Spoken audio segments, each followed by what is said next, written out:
Ben, j'ai le droit à 22 minutes 36. Oh bah dis donc, ça diminue, hein. Ouais. Oh mince, j'abîme ma Bible, moi, vous dites. T'as qu'à abîmer tout, là-dos. Alors, je vais faire une petite rétrospective, enfin, je sais pas, hein, pour certains qui disent certaines choses. Certains qui disent certaines personnes qui disent certaines choses. Hein, il faut arrêter avec ça maintenant, hein. Je veux dire pourquoi que je dis ça. Alors, pour toute personne qui ont lu la Bible, qu'elle soit hébraïque ou qu'elle soit catholique ou qu'elle soit autre chose, enfin bref, hein, qu'elle soit bon, la Bible c'est la Bible, hein. Je vois bien que certaines personnes n'ont pas lu la Bible, hein, parce que le purgatoire, il n'existe pas dans la Bible, hein. On n'en parle pas, hein. Non. Hein, on a beau chercher dans les mots qui est dans la Bible, hein, purgatoire n'y est pas. Purgatoire n'y est pas. Il faut arrêter de dire qu'il y a un purgatoire, c'est faux. Hein, voilà. Alors voilà ce qu'ils disent du purgatoire. J'ai regardé dans le dictionnaire, évidemment, puisque c'est pas dans la Bible. Hein, ouais. Nom masculin. Du latin purgare. Purifier. Relie. Ça doit sûrement dire religion parce qu'il y a un G au bout. R-E-L-I-G.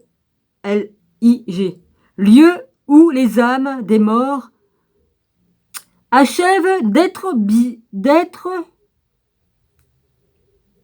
Non, attends, j'arrive même plus à me lire tellement que j'écris comme un cochon. C'est pas de ma faute, c'est de ma main qui se patte pas. Religion, lieu où les âmes des morts achèvent d'expier leurs fautes. Lieu où on souffre. Ben c'est faux. C'est faux. Il y a que deux endroits. Il y a que deux endroits qui existent et Jésus en parle. Hein. Il y a l'enfer, là où on va, hein, si on a été mauvais et tout ça. Et puis il y a le paradis, c'est tout. Le purgatoire n'existe pas, c'est le truc des catholiques et des papes qui ont inventé cette merde, hein, pour faire peur aux gens, pour les tenir par les couilles. Hein. Voilà, si t'es pas gentil, tu vas aller au purgatoire. Ouais. C'est eux qui ont obligé les gens. Ils disaient, ah oui, vous n'avez pas le droit de lire la Bible, évidemment, parce que si tu lis la Bible, tu vois toute la vérité qu'il y a dedans. Jésus a dit toute la vérité dedans. Hein. Celui qui connaîtra la vérité sera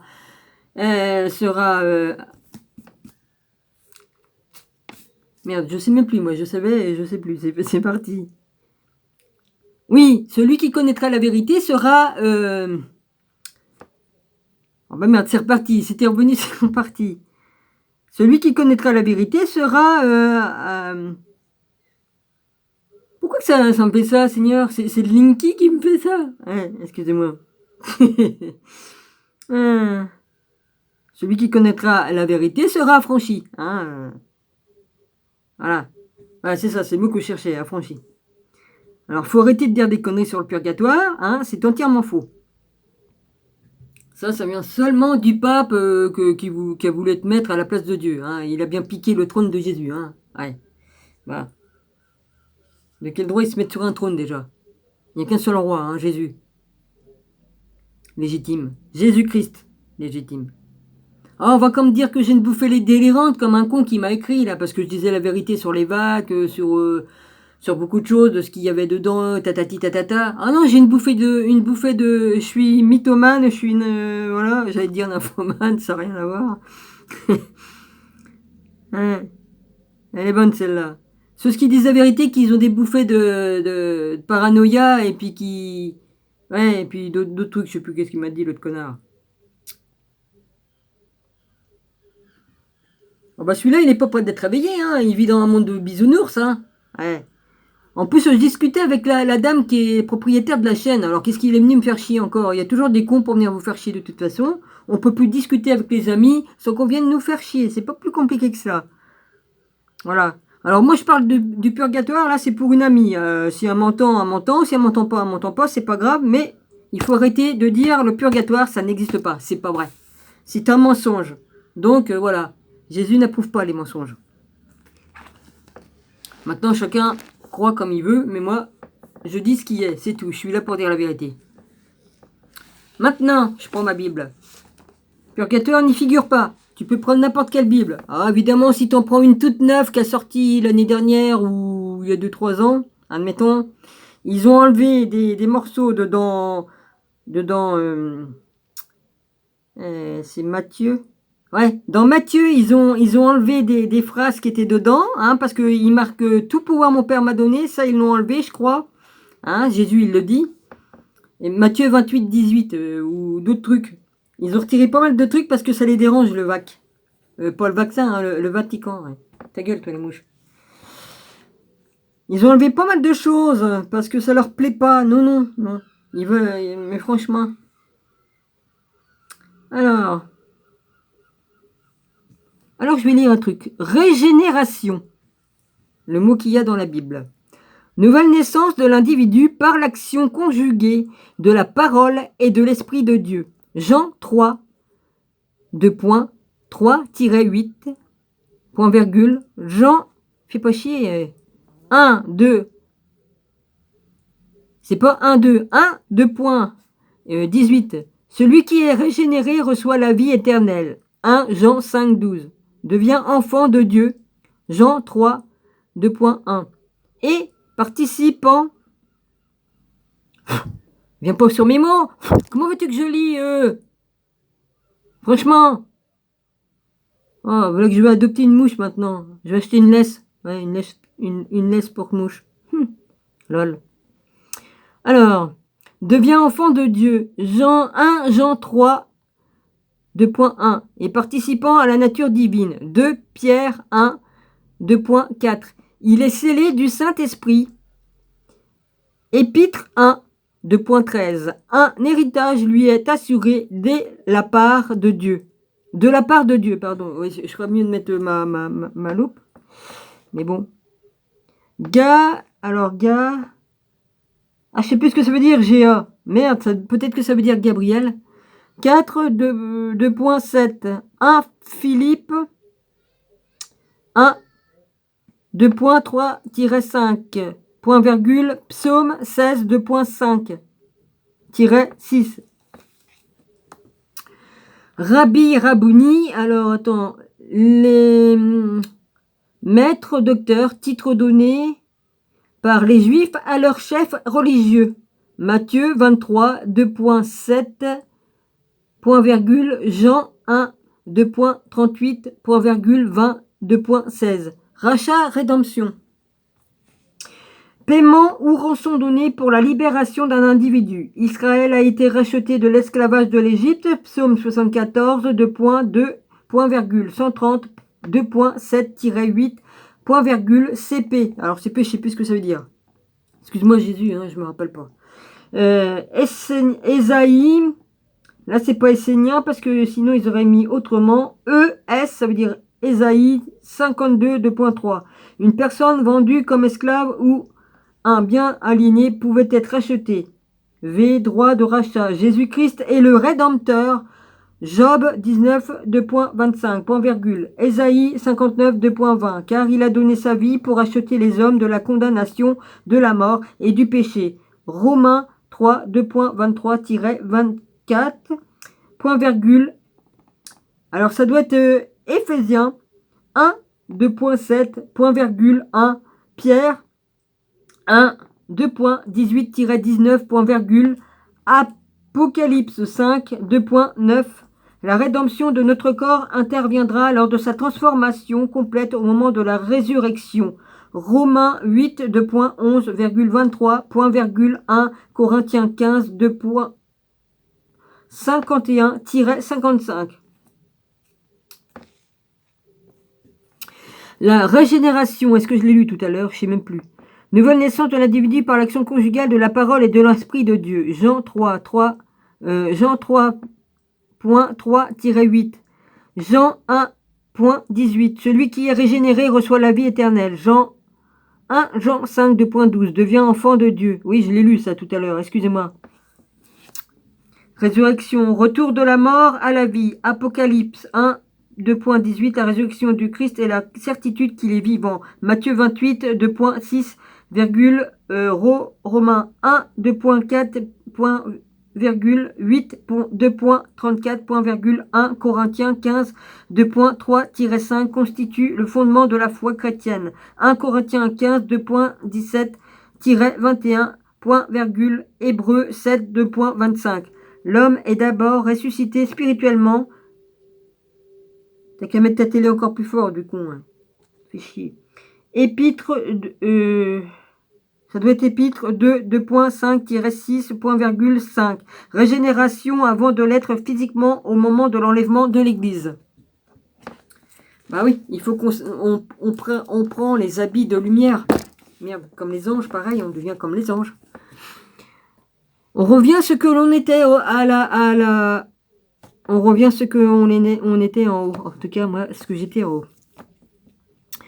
1 Corinthiens 15, 2.22-21,51-55. 1 Timothée 4, 2.13-18.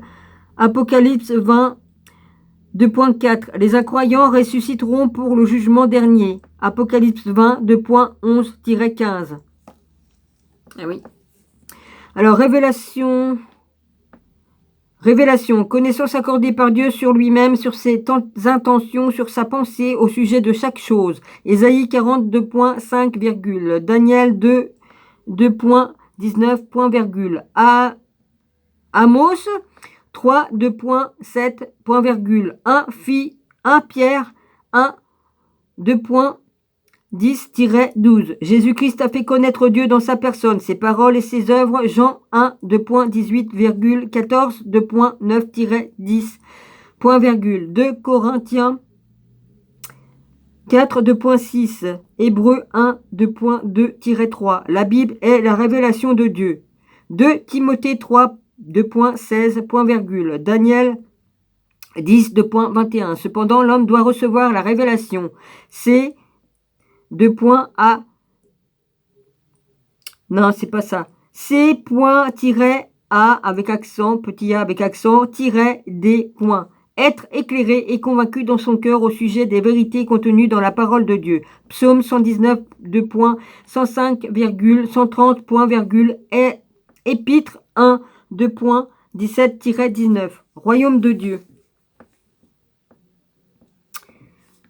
Je l'ai lu, Résurrection. Ouais, ça je l'ai lu.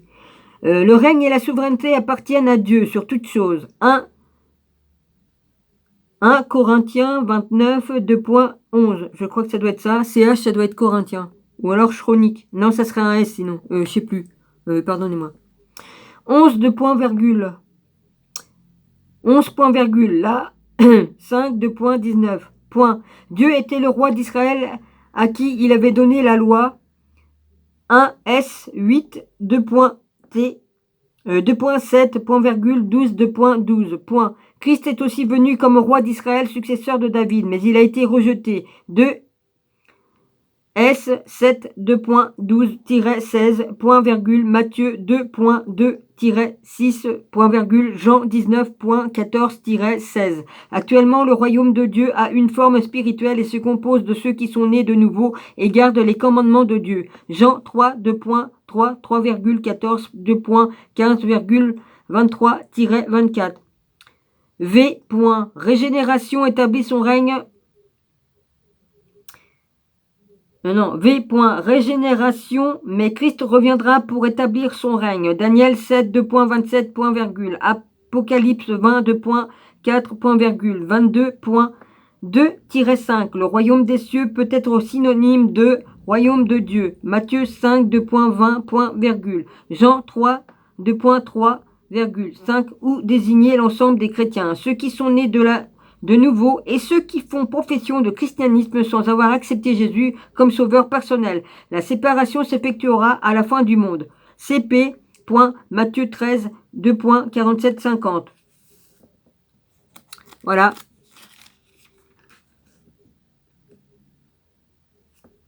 Voilà. Alors, faut arrêter de dire des bêtises, ok? Purgatoire n'existe pas. Faut arrêter. Comme tu meurs, tu vas dans ta tombe et tu dors. Tu dors jusqu'à ce que Jésus, comme il sonnera la trompette, les morts ressusciteront. et ils seront devant son trône et ils seront jugés selon leurs œuvres. Ils seront envoyés en enfer en bas et c'est tout. Il n'y a pas de purgatoire.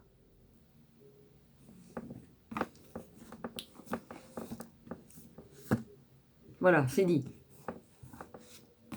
Bon, je vais ouvrir au hasard. Au hasard. J'aime bien faire ça parce que des fois, Dieu m'envoie, j'ouvre au hasard et le Père, il me met, des fois je pose une question et puis j'ouvre ma Bible et puis au hasard et puis je tombe sur la réponse. Dieu me donne des réponses comme ça aussi. Ouais. Là, je suis dans Proverbe. C'est le 12. L'autre côté, qu'est-ce qu'ils disent? Parce qu'il y a des trucs décrits à voir avant. Mon fils, si des pécheurs veulent te séduire, ne te laisse pas gagner. S'ils disent, viens avec nous, dressons des embûches, versons du sang. Tendons des pièges à celui qui se repose en vain sur ses innocences, sur son innocence. Engloutissons les tout vifs comme le séjour des morts, et tout entier comme ceux qui descendent dans la fosse. Nous trouverons toutes sortes de biens précieux. Nous remplirons de butin nos maisons. Tu auras ta part avec nous. Il n'y aura qu'une bourse pour nous tous. Mon fils, ne te mets pas en chemin avec eux. Détourne ton pied de leur sentier, car leurs pieds courent au mal, et ils ont hâte de répandre le sang. Mais en vain, jette-t-on le filet. Jette-t-on le filet devant les yeux de tous ceux qui a des ailes, et eux, c'est contre leur propre sang qu'ils dressent des embûches. C'est à leur âme qu'ils tentent des pièges. Ainsi arrivera-t-il à tout homme avide de gain. La cupidité cause la perte de ceux qui s'y livrent. La sagesse avertit. Alors, Proverbe 8, 2.1-21, 32-36, Zacharie 7.9-14, point virgule 2, Chronique 36, 2.15, etc. 20. La sagesse, c'est le numéro 20. La sagesse crie dans les rues, elle élève sa voix dans les places, dans les places. 21. Elle crie à l'entrée de lieux bruyants, aux portes dans la ville, elle fait entendre ses paroles. Jusqu'à quand, stupides, aimerez-vous la stupidité? Jusqu'à quand les moqueurs se plairont-ils à la moquerie? Et les insensés haïront-ils la science?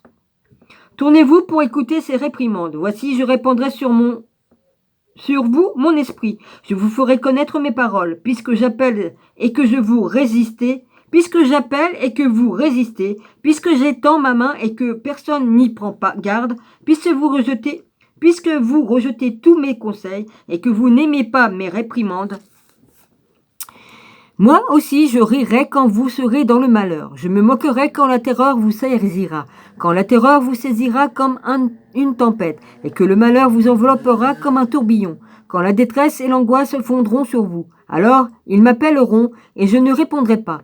Ils me chercheront, et ils ne me trouveront pas, parce qu'ils ont haï la science, et qu'ils n'ont pas choisi la crainte de l'Éternel, parce qu'ils n'ont point aimé mes conseils, et qu'ils ont dédaigné tous mes réprimandes.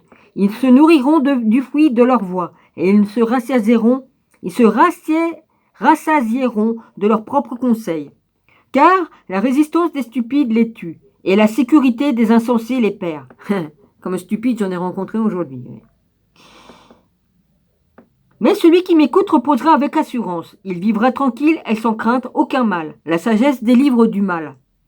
Mon fils, si tu reçois mes paroles et si tu gardes avec toi mes préceptes, et si tu rends ton oreille attentive à la sagesse, et si tu inclines ton cœur à l'intelligence, voilà, je lui dis toujours à ceux qui me font chier, ils n'ont pas l'intelligence de l'esprit et du cœur. Voilà. Oui, si tu appelles la sagesse et si tu élèves ta voix vers l'intelligence, si tu les cherches comme l'argent, si tu la poursuis comme un trésor, alors tu comprendras la crainte de l'Éternel, et tu trouveras la connaissance de Dieu. Amen, Seigneur. Car l'Éternel donne la sagesse de sa bouche, sortent la connaissance et l'intelligence. Il tient en réserve le salut pour les hommes droits. Je peux dire que j'ai l'énergie dans le corps, dit ça y va comme je lis la parole de Dieu. Un bouclier pour ceux qui marchent dans l'intégrité, en protégeant les sentiers de la justice, et en gardant la voie de ses fidèles. Alors tu comprendras la justice, l'équité, la droiture toutes les routes qui mènent au bien. Proverbe 4, 13, je pense que c'est ça, 27.5.1-11. Car la sagesse viendra dans ton cœur et la connaissance fera les délices de ton âme. Oh que oui. La réflexion veillera sur toi, l'intelligence te gardera, pour te délivrer de la voie du mal, de l'homme qui tient des discours pervers, de ceux qui abandonnent les sentiers de la droiture, afin de marcher dans des chemins ténébreux, qui trouvent de la jouissance à faire le mal, qui mettent leur plaisir dans la perversité, qui suivent des sentiers détournés et qui prennent des routes tortueuses, pour te délivrer de la femme étrangère, de l'étrangère qui emploie des paroles doucereuses, qui abandonne l'ami de sa jeunesse et qui oublie l'alliance de son Dieu, car sa maison penche vers la mort et sa route mène chez les morts. Aucun de ceux qui vont à elle ne revient et ne retrouve les sentiers de la vie. Tu marcheras ainsi dans la voie des gens de bien. Tu garderas les sentiers des justes, car les hommes droits habiteront le pays. Les hommes intègres y resteront, mais les méchants seront retranchés du pays. Les infidèles en seront arrachés. La sagesse récompense. Mon fils, n'oublie pas mes enseignements et que ton cœur garde mes préceptes, car ils prolongeront les jours et les années de ta vie, et ils augmenteront ta paix. Que la bonté et la fidélité ne t'abandonnent pas. Lis-les à ton cou, écris-les sur la table. Oui, il y avait lis-les à ton cou, ça veut dire qu'on fabrique un petit étui dans lequel tu écris des extraits de la Bible et tu les portes autour de ton cou. C'était comme ça à l'époque de Jésus.